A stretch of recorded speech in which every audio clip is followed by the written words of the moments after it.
चलिए शुरू करते हैं। तो लास्ट क्लास में हमने ये पढ़ा था पावर का प्रूफ, ठीक है। The three phase power, the complex power, जिसको हम रिप्रेजेंट करते थे in terms of sequence component.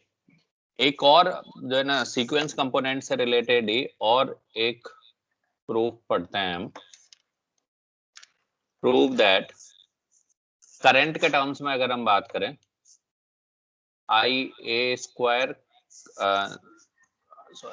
I A mod square plus ये mod I B square plus mod I C square, this will be equal to 3 times of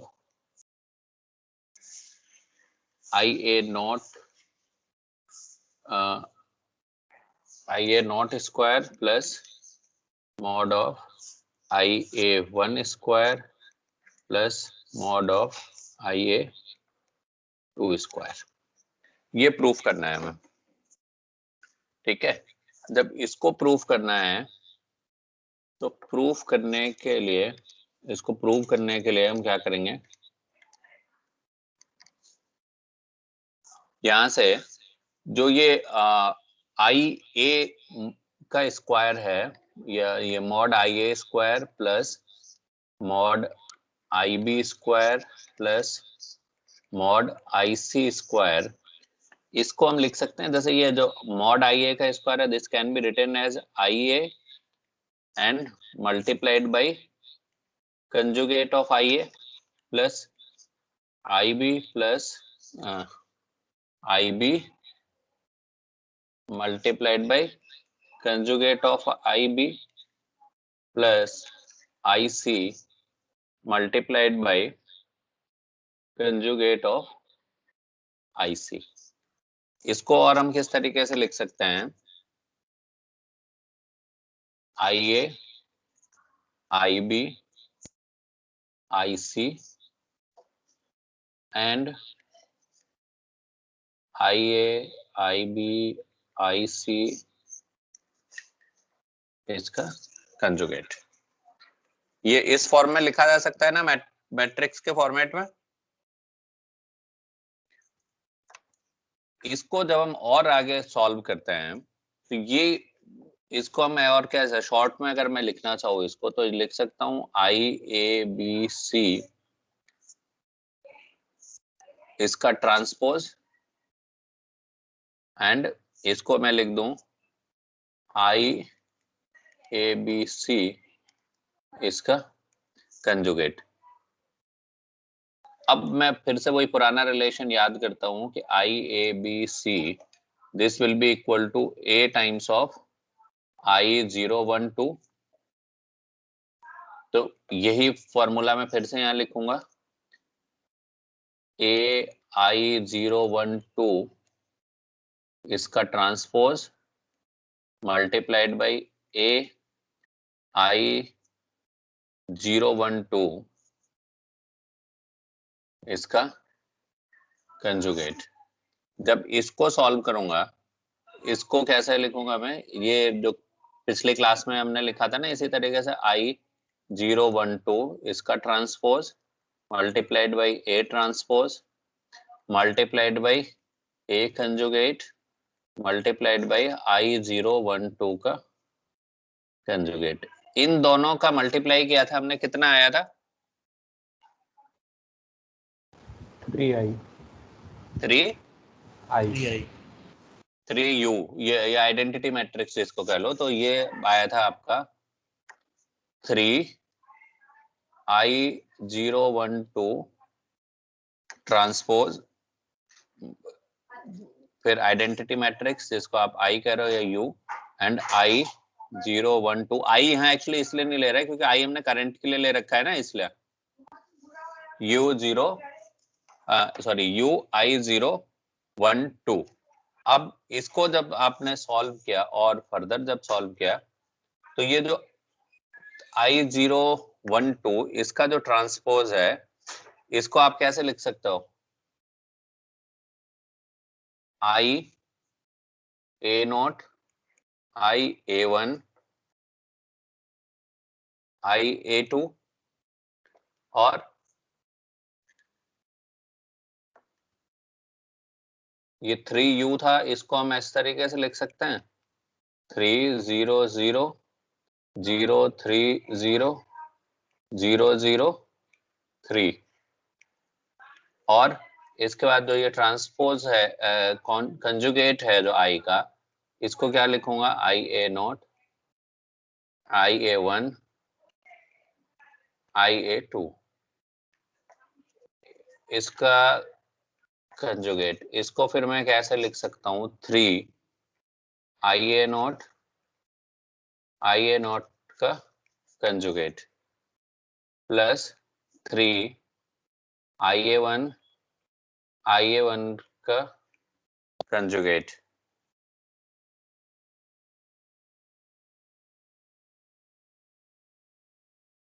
plus 3 IA2 IA2 का conjugate.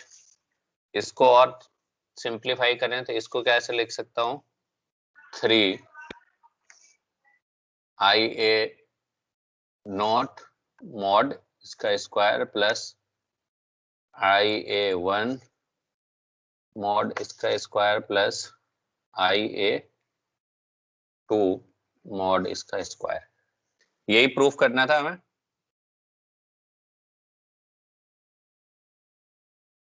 ठीक है, हो गया proof. Next जो proof है जो और आगे, ये जो एक्चुअली जो भी जो छोटे छोटे प्रूफ हम पढ़ रहे हैं ना, ये छोटे छोटे प्रूफ हैं, प्रूफ के फॉर्मेट में पढ़ रहे हैं, बट इनका यूज है आगे उस कहीं ना कहीं अभी हम आगे जब पढ़ेंगे ना तो हम इनको यूज करेंगे। उस पर्पज से यहाँ पर हम इन्हें जो है प्रूफ के फॉर्मेट में पढ़ रहे हैं। ठीक है, नेक्स्ट जो है प्रूफ करना है हमें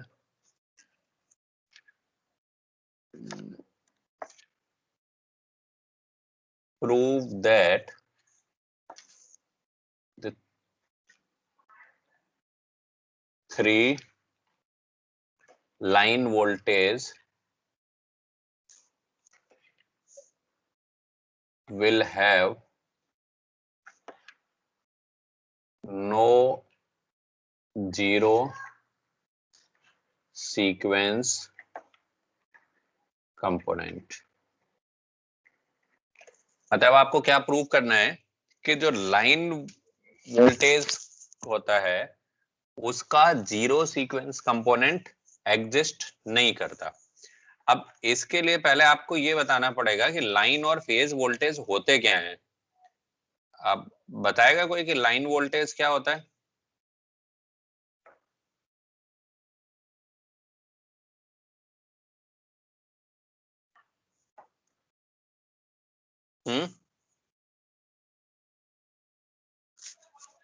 कोई बता सकता है लाइन वोल्टेज और फेज वोल्टेज क्या चीज होती है?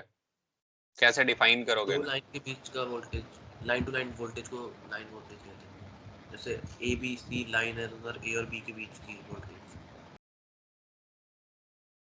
अच्छा, और कुछ? और फेज वोल्टेज? सर फेज में न्यूट्रल और लाइन के बीच का बेटा स्टार कनेक्टेड में तो न्यूट्रल होता है, डेल्टा में तो कोई न्यूट्रल होता नहीं है, तो फिर डेल्टा में क्या होता नहीं है फेज वोल्टेज?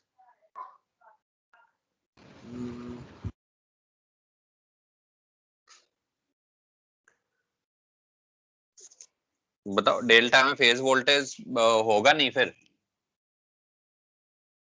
होता है।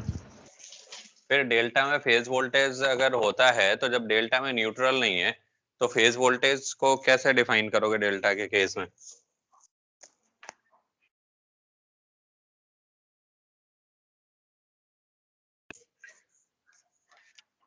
तो लाइन वोल्टेज जो होता है, voltage between any two outer terminal, इसको हम बोलेंगे लाइन वोल्टेज। और फेज जो है ना, एक्चुअली फेज मींस क्या होता है? फेज मींस वाइंडिंग होती है ना, तो voltage across any winding,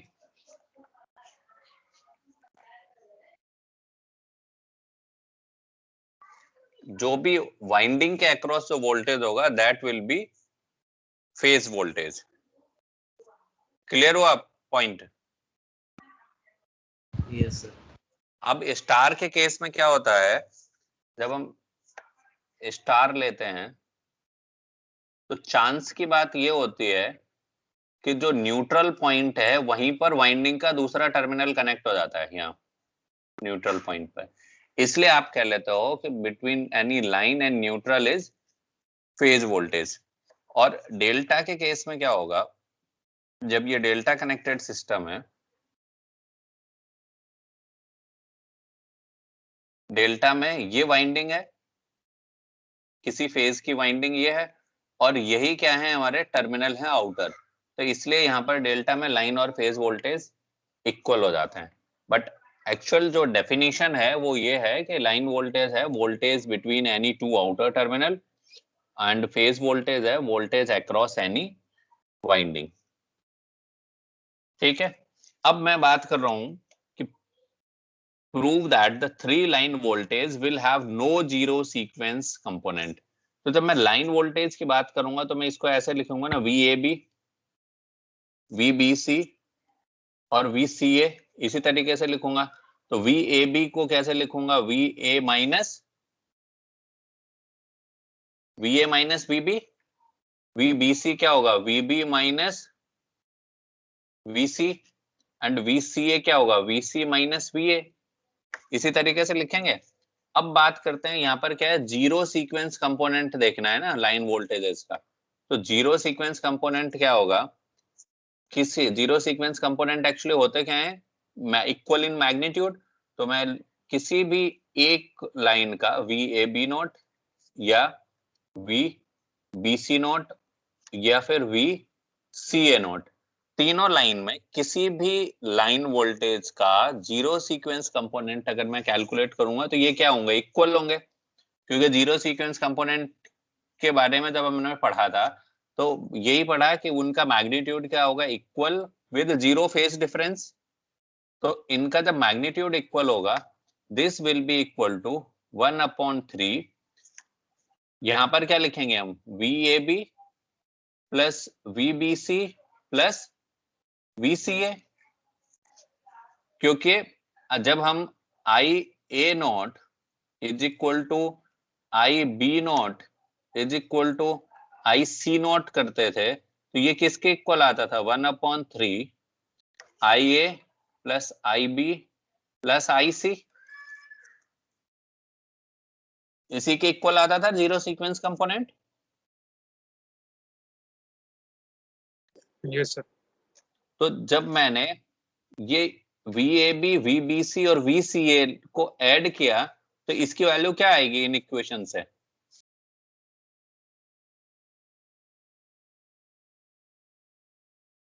zero आ जाएगी।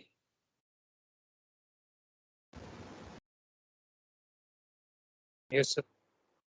तो यानी ये क्या हो गया, जीरो। यानी हम क्या कंक्लूड कर सकते हैं कि जो लाइन वोल्टेज कंपोनेंट है, जो जितने भी लाइन वोल्टेज हैं उनका जीरो सीक्वेंस कंपोनेंट जीरो होता है।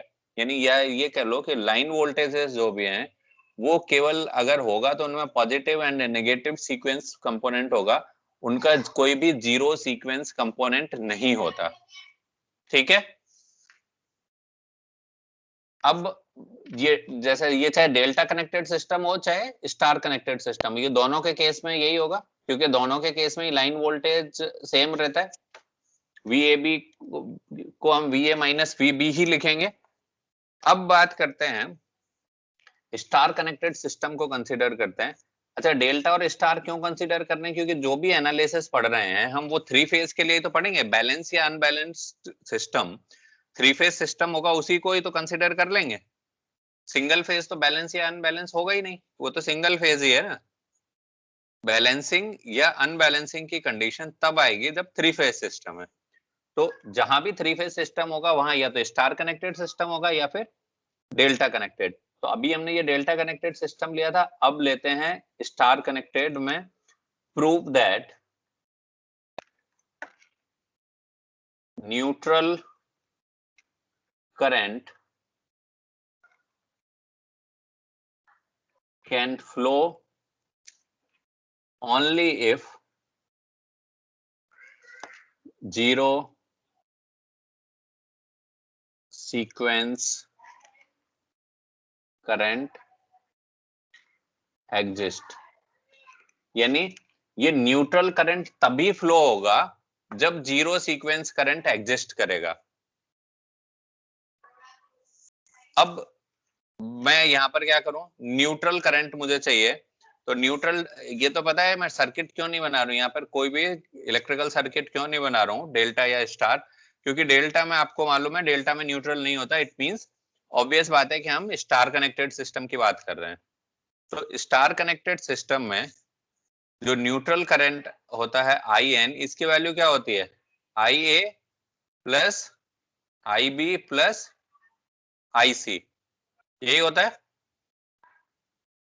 This will be equal to I A को अगर मैं ब्रेक करूंगा सीक्वेंस कंपोनेंट्स में, तो आई ए को क्या लिखूंगा, I A not plus I A one plus I A to.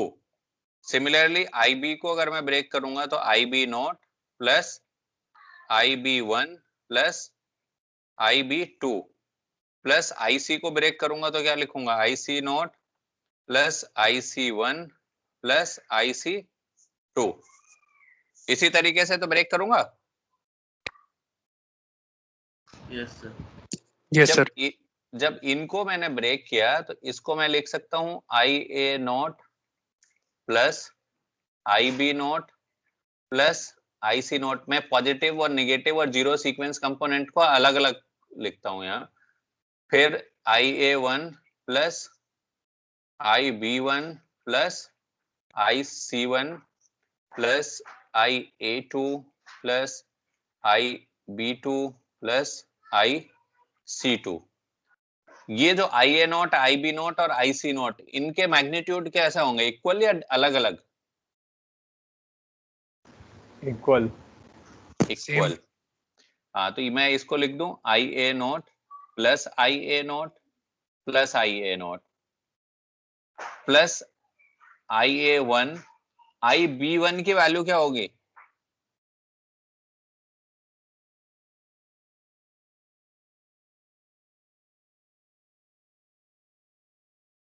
Again positive, negative and zero sequence components को याद करो। ये आई ए वन, ये आई बी वन और ये I C one.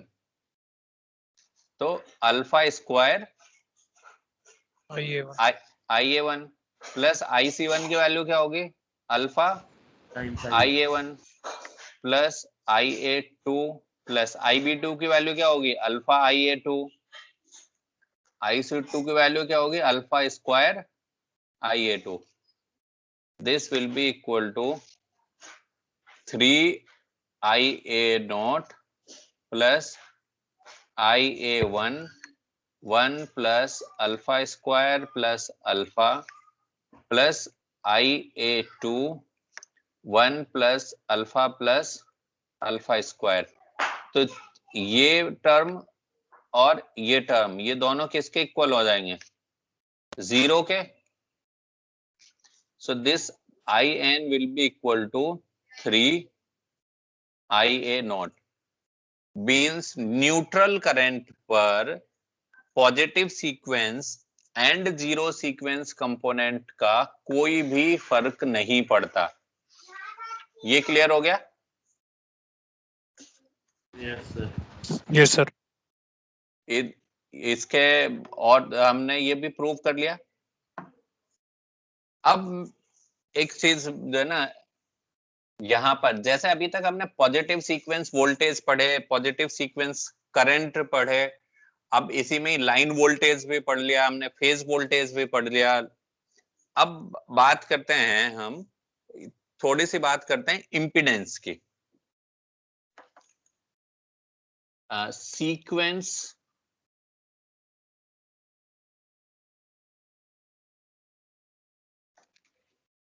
Sequence impedance. Sequence impedance means आपने V0 पढ़ा है, V1 पढ़ा, V2 पढ़ा, I0 पढ़ा, I1 पढ़ा, I2 पढ़ा। अब मैं यहां पर एक नया टर्म ले आऊं Z0, Z1 और Z2। तो Z0 will be equal to क्या हो जाएगा, V0 upon I0, Z1 will be equal to V1 upon I1 and Z2 will be equal to V2 upon I2। अब ये Z0, Z1, Z2 क्या है?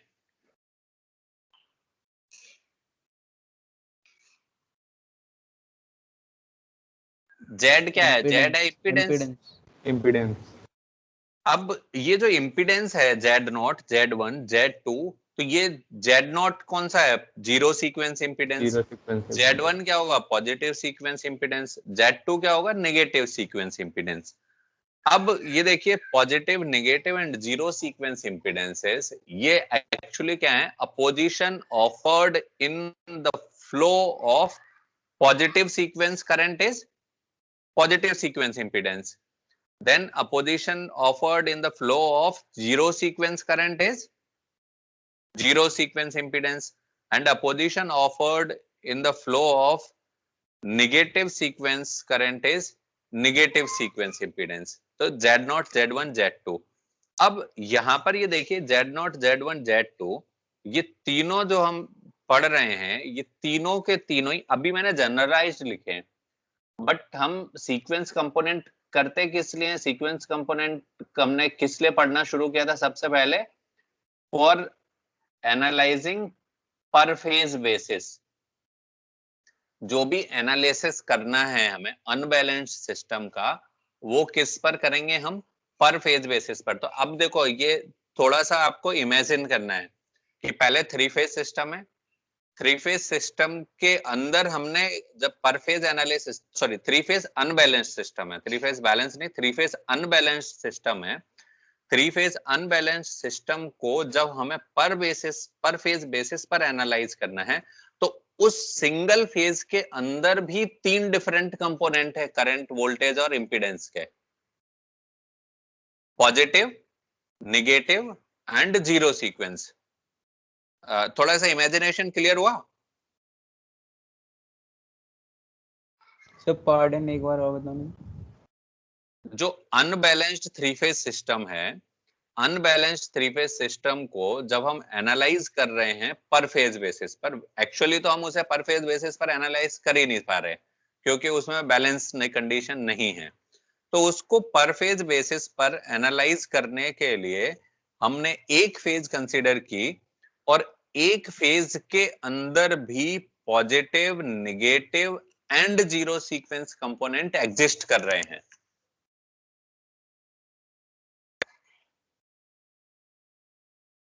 हुआ क्लियर? जी। पर फेज बेसिस पर किया, और पर फेज के अंदर भी positive, negative and zero sequence component exist कर रहे हैं। और तो ये हुआ एक फेज के लिए। जब एक फेज के लिए निकाल लेते हैं, तो दूसरे फेज के लिए तो फिर हम क्या करते हैं? एनालाइज कर, अल्फा का रिलेशन, अल्फा रिलेशन यूज करके सॉल्व कर लेते हैं कि नहीं कर लेते? जैसे मैं अगर फॉर फेज ए बात करूंगा, फेज ए के लिए, तो मैं जब ये इंपीडेंस या जो कुछ भी लिखूंगा फॉर फेज ए, इसको मैं लिखूंगा VA0, इसको लिखूंगा VA1, इसको लिखूंगा VA2। करंट को क्या लिखूंगा? IA0, IA1 and IA2। Impedance को क्या लिखूंगा? ZA0, ZB0, sorry, ZA0, ZA1 and ZA2। तो ये ए फेज के लिए किए हैं। जब बी फेज के लिए करते हैं, तो फिर बी फेज के लिए ऑटोमेटिकली जो हमने रिलेशन यूज किया है, अल्फा रिलेशन, अल्फा के बेसिस पर हम कैलकुलेट कर सकते हैं। ये सीक्वेंस इंपीडेंस वाला कॉन्सेप्ट समझ में आ गया? Yes sir. अब जो है ना, मैं एक और प्रूफ के लिए आगे बढ़ता हूं।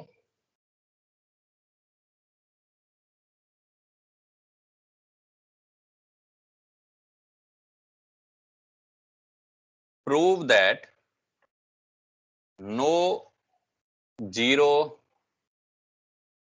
sequence current can flow in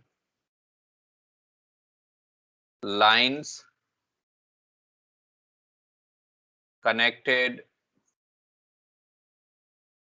to a delta connected system.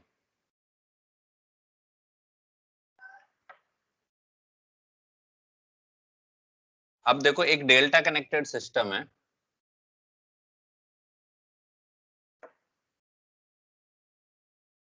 ये हमने डेल्टा कनेक्टेड सिस्टम लिया।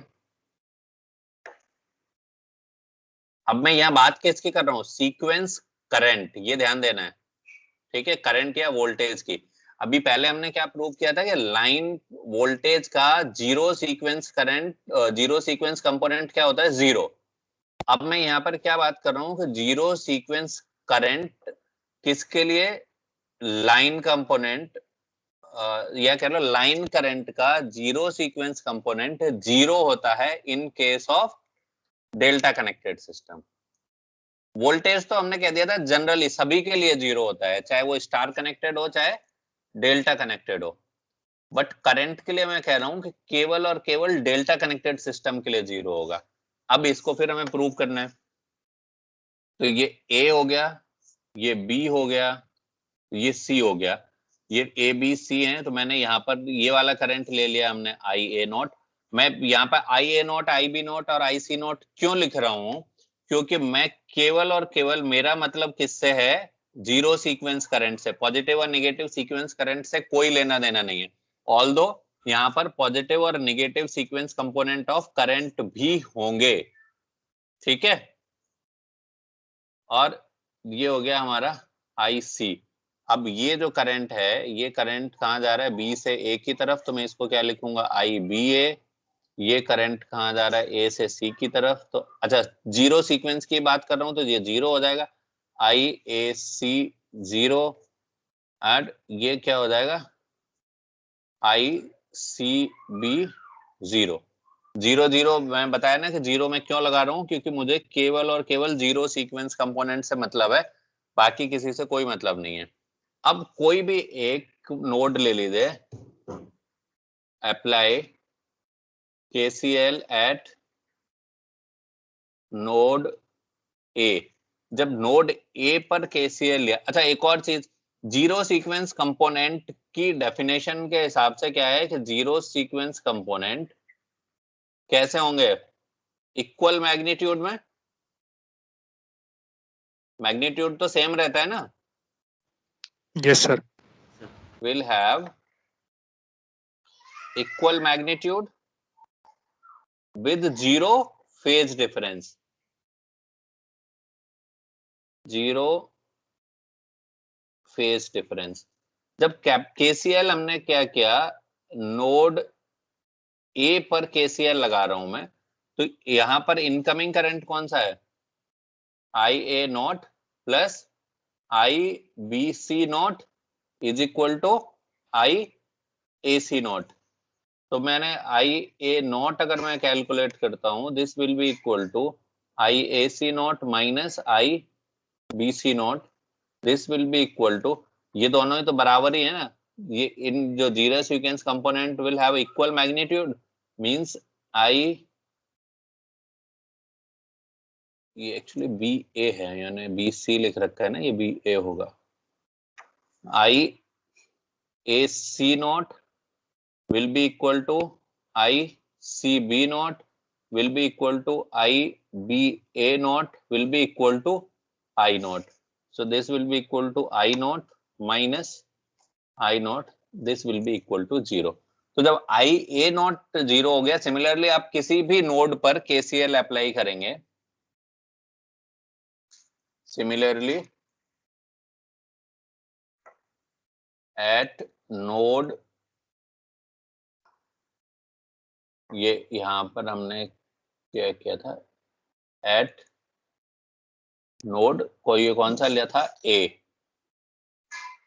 Similarly at node B and C पर जब आप KCL अप्लाई करोगे, तो I B naught will be equal to I C naught will be equal to 0। तो हम ये इससे कंक्लूड कर सकते हैं कि डेल्टा कनेक्टेड सिस्टम में जो लाइन करंट है उसका जीरो सीक्वेंस कंपोनेंट क्या होता है, 0 होता है। बट जो फेज करंट फ्लो हो रहा है ना डेल्टा कनेक्टेड सिस्टम में, वो 0 नहीं होता, फेज करंट फ्लो होता है। अब देखिए कि लाइन करंट का या दो कंपोनेंट है ना डेल्टा कनेक्टेड सिस्टम में, जीरो सीक्वेंस, जो जीरो सीक्वेंस करंट है, यहाँ डेल्टा में दो कंपोनेंट हैं, एक लाइन और दूसरा फेज। तो लाइन वाला तो ये कंपोनेंट 0 हो गया, बट फेज वाला this is not equal to 0। तो जब लाइन करंट 0 है यहाँ पर, यानी यहाँ पर इंपीडेंस क्या हो जाएगा, इनफाइनाइट होगा। बट फेज में कुछ इंपीडेंस होगा, तो जो फेज में जो इंपीडेंस होगा उसको हम डिनोट करते हैं, रिप्रेजेंट करते हैं Z0। अब ये Z0 है, इसका मैं अगर इक्विवेलेंट सर्किट पर फेज बेसिस पर अगर मैं इक्विवेलेंट सर्किट बनाऊं तो ये हो गया मेरा Z0, ये फेज है, ये न्यूट्रल है, यहाँ पर हमारा फेज हो गया, ये न्यूट्रल हो गया। तो जो है ना, हमें ये जो करंट है, करंट एक्चुअली लाइन टर्मिनल पर नहीं मिलेगा, बट ये एक फेज में सर्कुलेट होता रहेगा इस तरीके से। तो लाइन टर्मिनल तक नहीं जा रहा, बट फेज में इंटरनली सर्कुलेट हो रहा है। किस कंडीशन में, when three phases are having 3 zero sequence impedances Z0।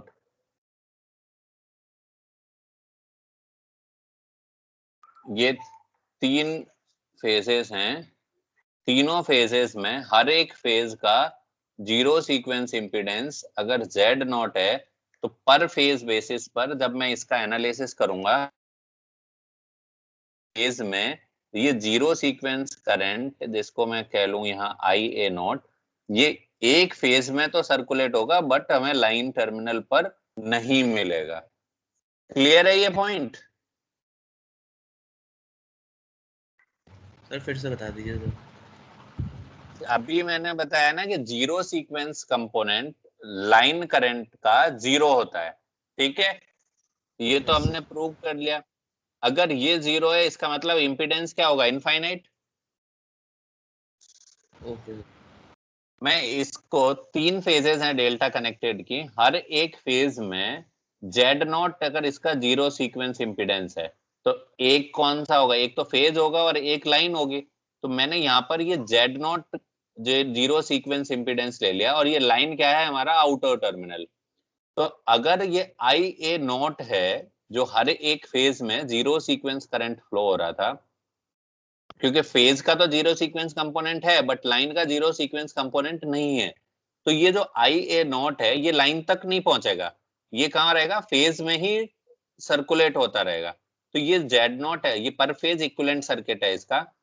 Her phase में यहाँ Z0 है, फेज में IA0 करंट फ्लो होगा, तो फेज में तो करंट फ्लो होगा बट लाइन तक नहीं जाएगा, इसलिए ये यहाँ पर क्या है, ओपन सर्किट है। अब हुआ क्लियर? Yes sir. तो नेक्स्ट क्लास में इसके आगे जो है ना, अभी हमने ये डेल्टा कनेक्टेड का एनालिसिस पढ़ा, आगे में फिर अभी हम स्टार कनेक्टेड का एनालिसिस पढ़ेंगे।